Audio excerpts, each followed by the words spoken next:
사실 이제 6월 달에 들어서면서 벌써부터 마음이 지치고 또 몸도 지치는 것 같아요.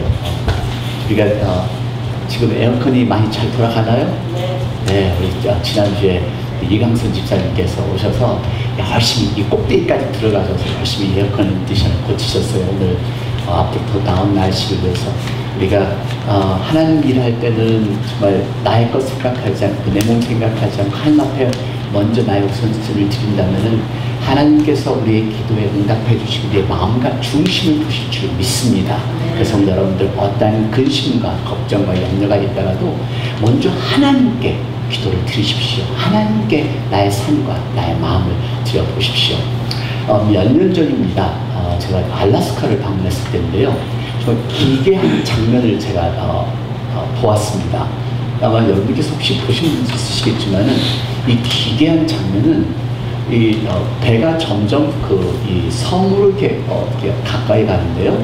그 앞에 보이는 이 배 섬 위에 있는 나무들입니다. 예전 같으면 그냥 나무들이 그냥 이렇게 피어난 나무다라고 생각하겠는데요. 여러분들 점점 가까이 가보시면은 아주 멋있죠. 굉장히 절묘하게 느껴지는데 저는 이 나무들을 보면서 정말로 많은 감동을 받았습니다. 그래서 이 하찮은 나무를 가지고 어떻게 감동을 받을 수 있을까 생각을 하시겠지만 좀 더 자세히 보시면은 이런 나무입니다. 잘 안 보이시죠? 좀 더 가까이 가보겠습니다. 이 나무가 흙에서 난 나무가 아니라 바위 속에서, 바위 틈에서 나온 나무입니다.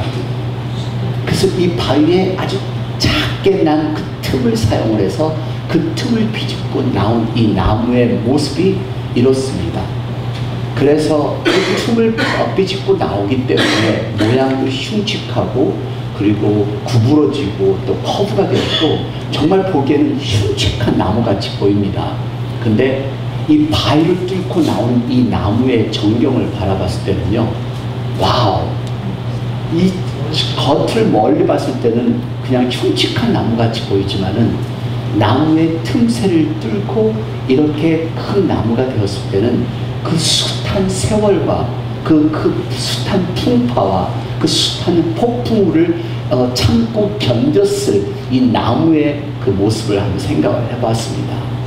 그 나무의 생태계에서 이런 생태계에서 과연 저렇게 살 수 있는 생명의 응집력이 있고 생명의 가장 고귀함이 이 나무 틈새에서 나오는 이 나무들, 우리가 저렇게만 살 수 있다면, 아니 저러한 인생의 풍파와 그리고 세상의 풍파에 부닥치는 이 삶의 세파 속에서 우리가 굳건하게 설 수만 있다면, 바로 지난주에 말씀드렸지만 우리의 믿음이 가장 기초적으로 우리의 파운데이션이 올바르게 서 있다면 어떤 상황에서도 흔들리지 않습니다. 하나님을 향한, 예수를 향한 온전한 믿음이 굳게 서 있기만 한다면 주위의 사람이 어땠던, 형편이 어땠던, 상황이 어떠했던 우리는 흔들리지 않고 끝까지 하나님 바라보며 천국 백성의 모습으로서 살아갈 수가 있습니다. 오늘 여러분들은 어떻게 삶을 사시는지요? 미국의 시인이면서 단편 작가, 소설 작가인 이 나무를 보면서 이분을 생각했습니다. 더글라스 멜록이라는 분인데요. 이 더글라스 멜록이 미국의 시인이면서 이 많은 단편 소설을 썼는데요. 이분이 쓴 글 시편이 꼭 이 나무와 같은 모습을 표현을 했었는데요. 영어로는 be the best of whatever you are. 그래서 지금 한국말로 번역을 해봤습니다. 한국말로 번역했는데 무엇이든 최선이 되어라. 언덕 위의 소나무가 될 수 없다면 골짜기의 관목이 되어라. 그러나 시냇가에 제일 좋은 관목이 되어라. 나무가 될 수 없다면 차라리 덤불이 되어라. 덤불이 될 수 없다면 한 폭의 풀이 되어서 그래서 넓게 트인 길을 걷는 일을 행복하게 만들어라. 모두 다 선장이 될 수 없듯 선원도 있어야 한다. 누구에게나 이 세상에 할 일은 있다. 넓게 트인 길이 될 수 없다면 작은 오솔길이 되고, 태양이 될 수 없다면 별이 되고, 내가 이기고 지는 것은 크게 달려있지 않다. 그래서 내가 무엇이든 최선이 되어라. 사실 저는 이 나무를 통해서 이 시가 이렇게 생각이 났어요.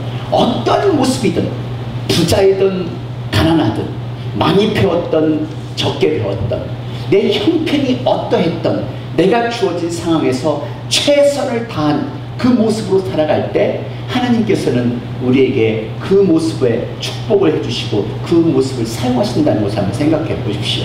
우리 누구나 다 태양이 될 필요가 없습니다. 밤하늘에 빛나는 작은 별들을 한번 생각해 보세요.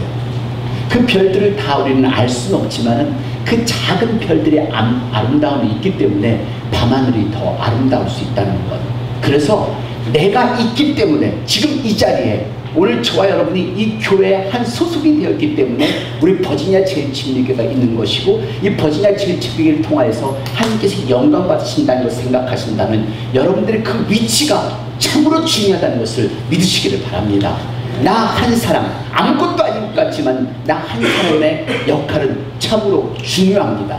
그래서 나의 신앙을 우리 여름철 지치기 쉬운 이 계절에 지치지 않기 위해서 먼저 우리의 신앙을 점검해 봅시다 해서 지난주에 우리의 믿음은 어디에 속해 있는가, 과연 축복만을 바라는 그런 사람인가, 그것을 점검하는 시간이었습니다. 오늘은요, 오늘 본문을 같이 말씀을 읽으셨지만요, 신앙인으로서 지금 있는 이 상태에 최선을 다하시는 자세, 과연 어떤 모습이 그런 자세일까를 같이 나눠보겠는데요. 오늘 본문의 배경은 특별히 누가복음 9장에는 참으로 많은 일들이 있습니다. 많은 일 보면은 예수님께서 제자들을 보내셔서 권능을 주셔서 예수님과 같이 병을 고치고 사역을 하게끔 이렇게 내보내셨습니다. 그래서 9장 1절서부터 보시면은 예수님께서 제자들을 보내서 사역을 하는 장면이 나옵니다. 그래서 사실 우리 교회도 그런 팀 사역이 있으셔야 되는데요.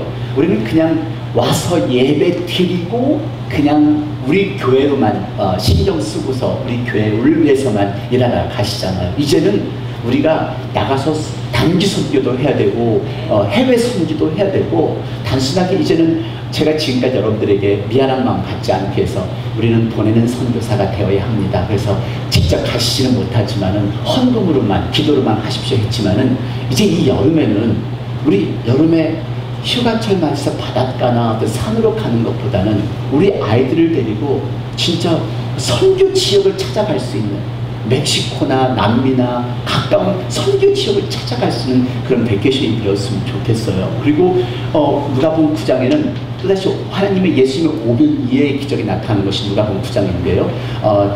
이 떡덩어리 5개와 물고기 2마리로 5,000명을 먹이실 이 기적, 그리고 예수님께서 빛으로 기도하시면서 광채로 변하는 예수님의 그 트랜스피규레이션이 나오는 것이 오늘 누가복음 9장의 말씀입니다. 그리고 누가복음 9장에는 귀신 들린 아이가 고쳐지는 장면, 그 장면도 나오고요. 자, 이 장면만 보더라도 와, 예수님이 좀 너무 멋있게 보이지 않아요?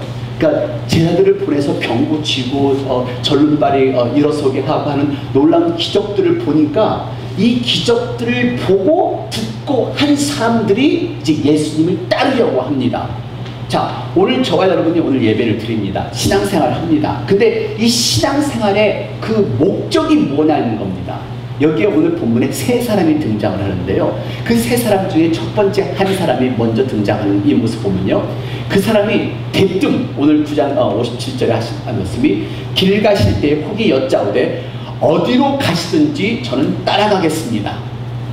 자, 첫 번째 사람은 예수님의 이 모습을 보고 저는 어디든지 따라가겠습니다 하고 이 고백하는 그 장면입니다. 자, 여러분들은 어떻습니까? 지금 예수님을 만났었어요. 지금 오늘 여러분들이 신앙생활 합니다. 어디든지 따라갈 지금 각오가 계신가요? 아멘. 한 분. 그리고 저는 어디든지 따라갈 각오가 없습니다 하신 분은 왼쪽 눈만 감아보세요. 네, 거의 대부분이시군요. 나는 도저히 못 따라가겠습니다. 두 눈 딱 감아보시고. 우리 여러분, 어디든지 저는 따라가겠습니다 한 이 사람은요, 사실 이 서기관입니다. 마태복음의 기록에 의하면 이 사람은 서기관으로서 사회적으로 높은 위치가 있고, 그 높은 위치에 있고 가르치는 사람입니다. 근데 이 사람이 예수님을 보고 나는 예수님을 어딘지 따라가겠습니다 하는 그 고백이 참으로 멋있어요. 근데 왜 예수님은 이 사람의 고백에 바로 연이어서 바로 58점을 보시면은요, 예수께서 가라사대, 여기 바로 옆장입니다. 자, 다 같이 공독합니다. 58절 시작. 여우도 굴이 있고 공중에 새도 집이 있으되 인자는 머리 둘 곳이 없도다.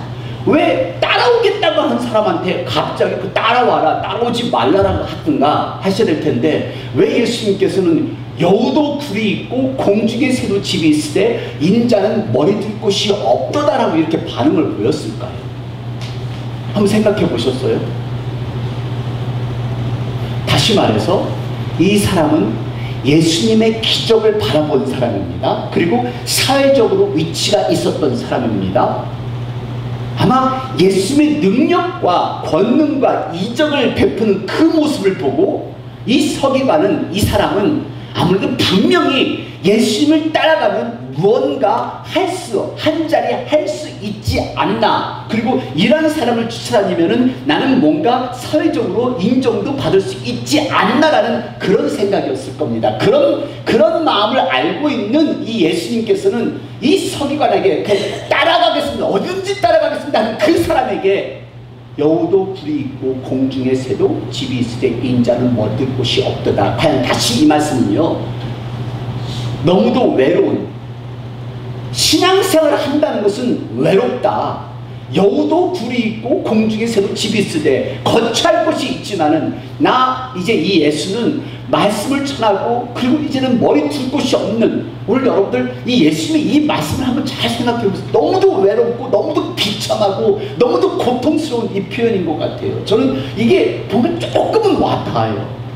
얼마나 힘들고 어려운 것이 지금 예수님께서 이 길을 걸어가셔야 될 텐데 네가 그 내용을 알고 나를 따르겠다고 하는 말이냐. 다시 말해서 오늘 여러분들이 오늘 이 아침에 하나님 앞에 예배를 드립니다. 근데 이 예배를 드리는 그 목적이 오늘 아침에 예배를 드리니까 기분이 좋아서, 아니면은 하나님께 내가 드릴 기도 제목이 있어서, 아니면은 정말 나는 하나님 감사합니다, 내가 지금까지 살아온 것도 감사하고 지금까지 역사해 주신 것도 감사해서 오늘 하나님 앞에 나는 감사의 예배를 먼저 드려야 합니다, 이것이 목적이었다면은 오늘 여러분들은 신앙생활 잘 하시는 겁니다. 신앙생활은 오늘 여러분들이 이른 아침부터 오신 것처럼 힘이 듭니다. 어렵습니다. 외롭습니다. 세상 사람도 끊어야 되고 세상 친구도 끊어야 되고요. 이기적인 목적도 가지지 말아야 되고요. 예수님을 따르면은, 근데 우리가 이기적인 목적을 가지고 따르니까, 우리의 바라는 것 갖고 따르니까 예수님을 떠나게 되는 거죠. 항상 말씀드리지만 우리 주세요 어떤 기도 제목을 놓고 기도하다가 안 되면은, 이게 안 되면 교회를 떠나는 분, 하나님을 떠나는 분 그동안 많이 있었어요. 뭐 사업 때문에, 자녀 때문에, 가정 때문에 기도를 하다가 안 되면 그 하나님을 떠나시는 분, 그는 목적이 잘못된 겁니다. 우리의 궁극적인 신앙의 목적은 하늘나라에 있음을 온전히 믿으시기를 바랍니다. 이 땅에서 겪어가는 것은 잠깐입니다. 하나님께서는 응답 주십니다. 능력도 주시고 축복도 주시고 평안도 주십니다. 하지만 우리에게 가장 중요한 것은 이 땅에 달려갈 길을 마치고 가는 천국이 우리의 가장 목적인 것을 믿으시기를 바랍니다. 그 목적이, 저는 그래서 심리학적으로 연구를 해봤어요. 그 목적이 분명하다면은 이 땅에서 어떤 어려움이 있어도 이길 수 있겠어요? 없겠어요? 이길 수 있잖아요. 극복할 수 있잖아요. 확실하게 목적이 분명하다면, 그리고 참을 수 있잖아요. 그리고 용서할 수도 있잖아요. 포용할 수도 있잖아요. 목적이 분명하다면. 근데 이 목적이 분명하지 않기 때문에 신앙생활하는 것이, 기도생활하는 것이 엉뚱한 목적이기 때문에, 그래서 시험이 들고 그리고 교회를 떠나고 그리고 친구들하고 이 시험도 들고요. 이 땅에 머리 둘 곳이 없다는 그 어려운 사람, 사실 예수님의 그 모습, 우리가 신앙의 지도자들이 된다는 것은 너무도 힘들고 어렵다는 것을 여러분 기억하시고, 외로울 수도 있습니다. 힘들 수도 있습니다. 고통스러울 수도 있습니다. 하지만 하나님 앞에 삶의 천국의 목적을 두고 나갔을 때 여러분은 예수님을 따라갈 수가 있습니다. 그래서 마태복음 4장 51절 보시면요, 한 청년이 벗은 몸에 배 혼이불을 들고 예수를 따라오다가 무리에게 잡힘에 배 혼이불을 버리고 벗은 몸으로 도망합니다. 이게 왜 그랬나요? 잡혀갈까봐. 그럼 따라가겠다고 했던 이 청년이 그럼 예수님을 따라갔어야죠. 근데 예수님을 따르지 못합니다. 결국은 내 삶에 두려움이 생기고 어려움이 생기면은 그냥 옷도 벗어버린 채 창피한지도 모르고 그냥 자기 삶을 살아가는 게 그게 우리들입니다. 저와 여러분은 어떠한 상황에서도 흔들리지 않는 신앙인이 되기를 원합니다. 하나님 앞에 초점을 맞추면은 우리 여기에서 어떤 친구 관계, 개인 관계, 어떤 관계든 다 이길 수가 있습니다. 여러분, 내가 생각하는 세상의 욕심이 포기가 돼야 예수님을 따라갈 수가 있어요. 그리고 내가 완전히 내 생각을 완전히 접어두어야 하나님의 역사가 내 삶에서, 내 가정에서 역사가 시작되는 것을 믿으시기를 바랍니다. 그리고 예수님께서 하시는 말씀이 무리에게 이르시되 아버지 나를 따라오려거든 자기를 부인하고 날마다 제 십자가를 지고 나를 쫓을 것이니라. 여기 십자가라는 것은 무엇을 상징하나요? 죽음이요. 십자가에 못 박히는 이 죽음을 상징하는 거니까 정말로 나를 완전히 죽인다는, 그러니까 내 말씀은, 여기의 말씀은요, 나의 생각과 내 고집과 내 논리, 내 해석을 완전히 죽이고 하나님의 뜻이겠지. 지금은 이해가 안 될지라도 하나님의 때에 하나님께서 말씀해 주시고 해결해 주시겠지. 하나님을 온전히 따르는 그 믿음입니다. 여기 두 번째 사람인데요, 두 번째 사람은 또 예수님께서 이 두 번째 사람을 따라오라고 했어요. 따라오라고 했어요. 근데 이 두 번째 사람은 예수님께 말하기를 내 부친을 장사하게 허락하옵소서, 이것이 이 사람의 표현입니다. 근데 여러분, 이 사람이 지금 예수님을 따라오는 사람이었어요. 그럼 다시 말해서 정말 자기 아버지가 죽었다면은 지금 여기 따라오고 있겠어요? 저는 그 생각을 해봤어요. 정말로 자기 아버지가 죽었다면 벌써 갔었을 텐데, 예수 따라가다가 뭔가 기가 막히니까 따라가다가 예수님이 자, 너 나 따라와라. 지금 여러분이라고 한번 생각해 보십시다. 지금 여러분들이 뭔가 지금 잡힐 듯 이게 축복을 받아야 되는데 지금 따라와요. 따라오는데 갑자기 자, 경희야, 너는 신학교로 가라. 오메, 무슨 망조요. 예수님 그런 말씀 하시지 마세요. 제가요, 가서 제 아버지를 장사하고 오게 하옵소서 하는 건데요, 아버지가 돌아가셨다면 벌써 따라오지 않았겠죠. 근데 그것이 하나의 제가 한번 유추를 해본 거고요. 그 당시 유대인으로서는 이 장례 지낸다는 것은 굉장히 중요합니다. 장례식을 한다는 것은 사람이 죽으면 부활과 직접적으로 연결되기 때문에 자녀로서는 그 최대의 의무입니다. 그렇기 때문에 부친이 돌아가셨을 때 그 장례식을 지낸다는 것은 굉장한 과업이고 의무이고 책임인 거죠. 근데 그 두 번째 사람이 자, 나를 따르라 하니까 나는 부친을 장례하게 하소서라고 이야기합니다. 여러분, 이 장례를 치르겠다고 하는 이 사람에게 예수님께서 60절을 통해서 이런 말씀을 하십니다. 다 같이 봉독합니다. 죽은 자들로 자기의 죽은 자들을 장사하게 하고 너는 가서 하나님의 나라를 전파하라. 다시 말해서 여기서 죽은 자들을 장사하게 하고, 이 죽은 자들은 육체적으로 죽은 것이 아니라 예수를 모르고 영적으로 죽은 사람들입니다. 영적으로 죽은 사람들은 그 영적인 죽은 자들을 장사하게 하고 너는 가서 하나님의 나라를 전파하라. 이 말씀은 저는 이렇게 생각해요. 예수님께서 부친을 장례 지내는 걸 하지 말라는 것이 아니라 너의 생각이 먼저 바뀌어야 된다. 생각이. 지금 나를 따르라 했을 때 아니요, 아직 죽지도 않은 아버지를 장례하게 하겠다는 것은 정말 결심을 하려니까 이 결심이 안 굳어지는 겁니다. 그래서 결심을 굳히기 전에, 그러면은 네가 나를 따르려면은 네 생각이 먼저 바뀌지 않으면은, 의식이 바뀌지 않으면은 나를 따를 수 없다라는 것을 예수님께서는 지적을 하십니다. 오늘 저와 여러분 예수님을 따라갑니다. 근데요, 아직까지 나의 우선순위가 지금 세상 것으로 먼저 되어 있다면은 예수님을 온전히 따라갈 수가 없습니다. 항상 말씀드리지만 나의 생각과 나의 나의 주관과 내 욕심이 아직도 꽉 차 있는데 어떻게 예수님께 나의 모든 삶을 드리고 따라갈 수 있겠습니까? 어떻게 내 십자가를 짊어지고 따라갈 수 있겠어요? 예수님 부친을 장사하게 하는 것은 아직 자기의 결심이 안 된 겁니다. 따라가긴 따라가면서 구경을 하면서도 아직까지 마음의 준비가 되진 않습니다. 이 길로 가면은 맞는 것 같고 나도 기적도 체험할 수 있을 것 같고 뭔가가 생길 것 같아요. 근데 완전히 결심하는 그러한 사람들의 모습입니다. 여러분, 이런 결심이 저와 여러분에게 세워지기를 바랍니다. 그렇다고 여러분들 보고 다 선교사 되고 여러분들 목사 되고 여러분들 모든 거 다 팔아치고 하나님 일만 하는 게 아니에요. 우선순위가 어디 있는가? 내가 일을 하더라도 하나님 앞에 영광 돌리기 위해서, 그리고 내가 열심히 내 자녀를 키워도 하나님 앞에 영광 돌리기 위해서, 이런 하나님 앞에 영광을 돌리는, 하나님께서 내게 생명을 주셨기 때문에, 내게 가정을 주셨기 때문에 나는 하나님 앞에 최선을 다한 영광을 드립니다. 이것이 목적이 뚜렷하게 세워진다면 여러분, 사는 것도 기뻐요.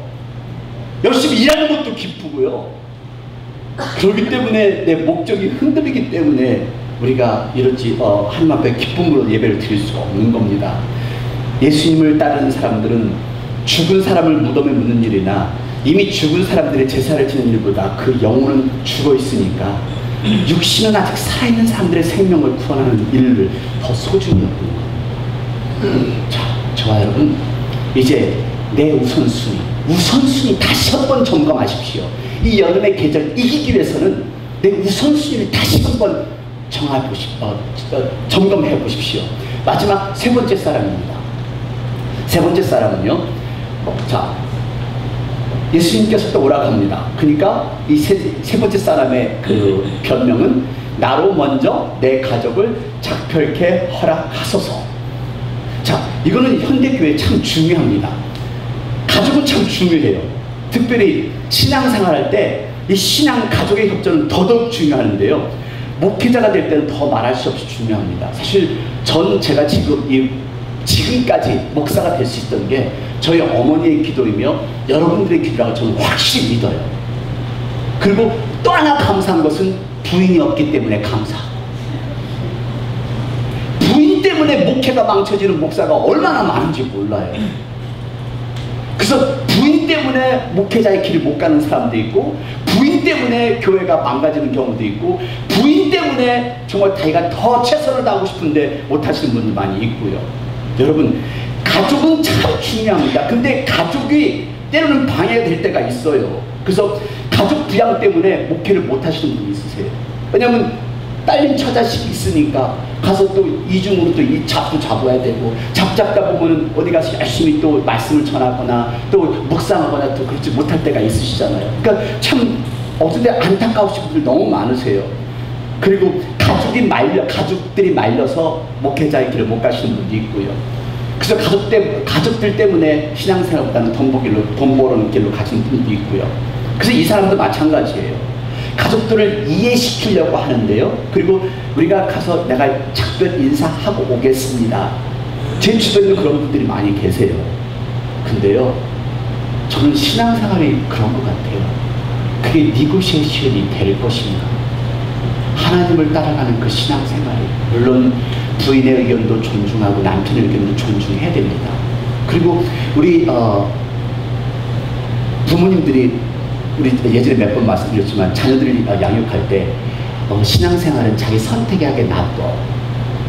여러분, 제가 지난주 중에 배운 거예요. 그래서 오늘 집사회가 굉장히 중요한데요, 제가 녹화가 되기 때문에 그 내용은 잘 설명을 못 드리겠는데, 오늘 집사회가 참 중요합니다. 그 이유가 우리의 건물과 앞으로의 우리의 교회가 갈 기도가 달려있기 때문에 그렇습니다.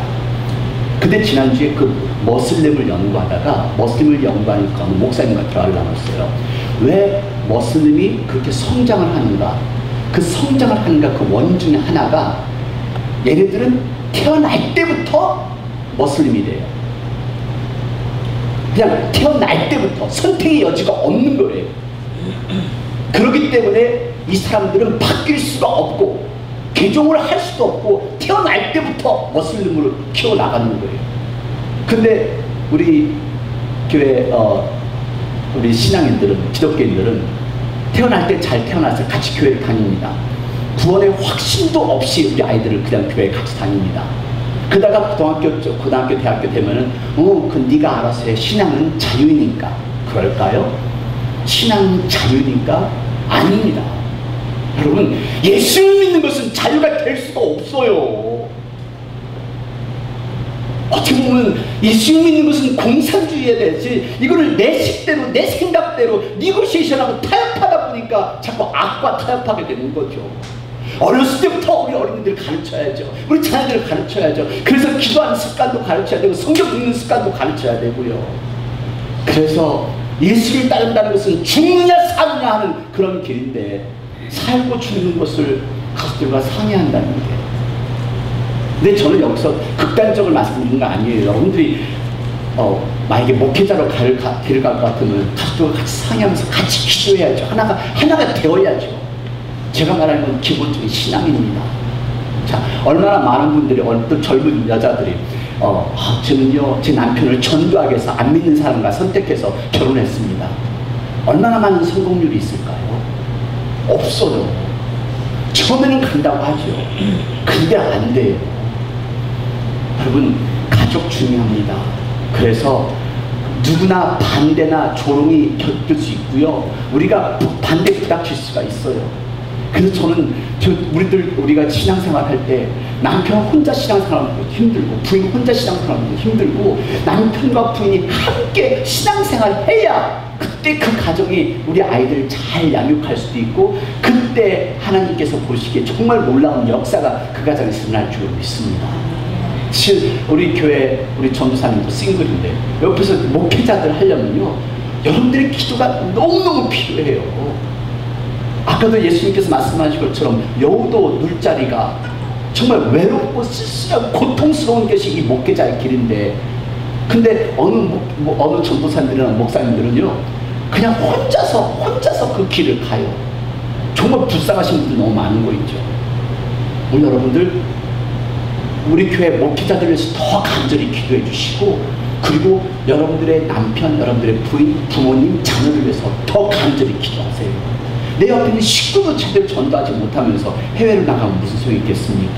그래서 예수님께서는 이 사람들에게 이야기를 합니다. 자, 손에 쟁기를 잡고 뒤를 돌아보는 자는 하나님의 나라에 합당치 아니하니라. 자, 예수님을 따르려면은 먼저 내 의식이 바뀌고, 그리고 내 의식이 바뀌는 속에 하나님 앞에 하나님의 손을 꼭 붙들고 나가실 때, 그때 내가 흔들리지 않고 신앙생활을 올바르게 할 수 있는 것을 믿으시기를 바랍니다. 특별히 이 6월 계절 싱그러운 풀냄새 납니다. 이 6월의 이 아침에 하나님께서는 여러분들에게 이 약속하시기를, 자, 같이 생명과 은혜의 밭을 갈자. 우리 이제 쟁기를 두고 하나님의 말씀으로 우리 이 세상의 밭을 은혜의 밭으로, 생명의 밭으로 만들어 가자는 것이 이게 우리 예수님의 초청입니다. 우리 여러분, 때로는 힘이 들어요. 생각지 않을 때도 있을 거예요. 생각지 않은 어려움에도 부닥치기도 하고, 생각지 않은 건강에 어려움에 부닥칠 때도 있고, 경제적으로 어려울 때도 있고, 사람에게 부닥칠 때도 있지만요. 하지만 하나님 안에 우리가 온전히 서 있다면 그 모든 것들이 뚜렷하게 보일 수가 있습니다. 지금은 답답하게 보이지만요, 예수님을 따른다는 것은 그냥 복을 바라는 것은 아닙니다. 기분 좋게 하기 위해서 우리가 예수님을 따르는 건 아닙니다. 그래서 그 조엘 오스틴 그분이 TV에서 가장 인기를 끄는 것은 교회 와서 그냥 기뻐라, 그냥 기쁘고 행복하라. 과연 기쁘고 행복한 게 그게 현실일까요? 저는 오히려 그러겠습니다. 어려운 일이 있습니다. 어려울 수도 있습니다. 고통스러울 수도 있습니다. 외롭기도 합니다. 눈물이 나기도 합니다. 억울하기도 합니다. 하지만 하나님을 바라보십시오. 이기실 수가 있습니다. 오늘 그렇게 여러분들에게 말씀드리고 싶어요. 그래서 다시 한번 말씀드리지만 예수님을 따른다는 이 표현은 과연 예수님께서 말씀하신 이 말씀입니다. 같이 다시 한번 봉독하실까요? 예수께서 가라사대 여우도 뿔이 있고 공중의 새도 집이 있으되 인자는 머리 들 곳이 없도다 하시고, 외롭기도 하고 힘이 들기도 하고 억울하기도 하고 고통스럽기도 한 것이 주님의 길입니다. 이제 이 주님의 길에 내 생각도 내 의식도 내 욕심이 바뀌어져요. 예수님을 온전히 따르실 수가 있습니다. 이 여름 여러분 승리하시는 여러분 되시길 바랍니다. 지치지 마십시오. 다 같이 기도하시겠습니다. 이 시간 기도하실 때 이 세 사람의 사람, 한 사람은 예수님의 기적을 보고 무조건 되고 따르겠다고 결심했던 사람, 또 한 사람은 따르다가도 완전한 결심을 하지 못하여 부친을 장사하겠다는 그 핑계를 댄 사람, 그 세 번째는 혼자는 결정할 수 없어서 또 니고시에이션을 하기를 원하는 사람. 이 셋 중에 나는 어느 곳에 속한지, 이제는 나는 오로지 예수님만 바라보며 십자가를 짊어지고 예수님을 따라가는 그러한 모습인지, 외롭고 힘들고 고통스러운 이 십자가의 길, 하지만 우리에게는 한 가지 확실한 것이 있다는 것을 잊지 마십시오. 천국입니다. 영생입니다. 그래서 우리가 참고 이 길을 가는 것입니다. 예수님을 따르기 위해서 내가 버려야 되는 것들이 무엇인지를 결심할 수 있는 기도의 시간이 되기를 원합니다. 이 시간 다 같이 통성으로 기도하시겠습니다.